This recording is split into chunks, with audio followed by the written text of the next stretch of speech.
define strategy? What is strategy in very simple terms?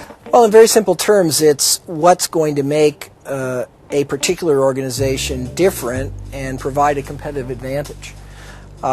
Basically, competition is destructive when companies are basically competing on the same thing. That forces competition to gravitate to price.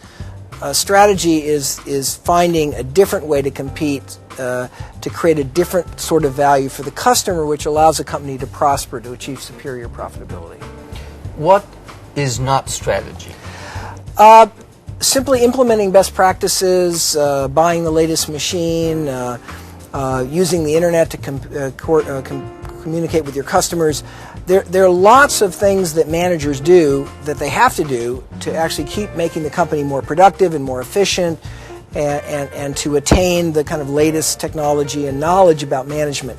All those things are a necessity, but they're not strategy. Strategy is not about doing the same thing better. Strategy is about finding that different place for the organization to deliver value. But what makes it challenging is you have to do both of these things at the same time. You got to keep assimilating best practices, but at the same time having real clarity about what's going to make you different. You wrote a book 25 years ago that has remained at the top of the list of the strategy books. What were the key messages in that book?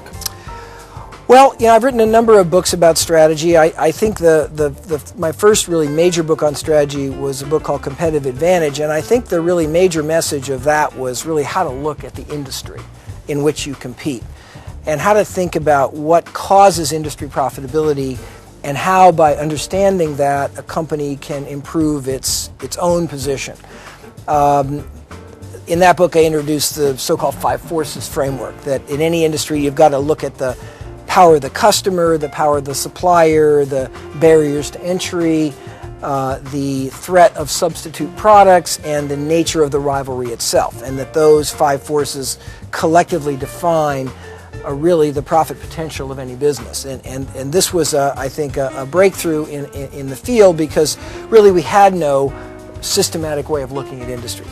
The next book was a book called Competitive Advantage, in which I really talked about how to look at a company's own position and introduce the concept of the value chain. Any company, when it competes, is simply conducting a lot of activities, marketing activities, procurement activities, service activities, and so forth. And the value chain provided a framework for understanding how a particular company was competing versus its competitors, and therefore sharpening the distinctions in terms of its position. I think if I had to sort of highlight the major concepts that have made my work relatively enduring, it would be some of those ideas. Interesting. And after 30 years, what has changed? Is everything relevant, or have things evolved?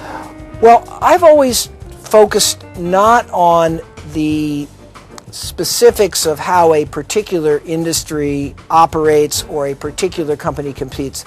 I've always been looking at really the deep fundamental underpinnings of competition.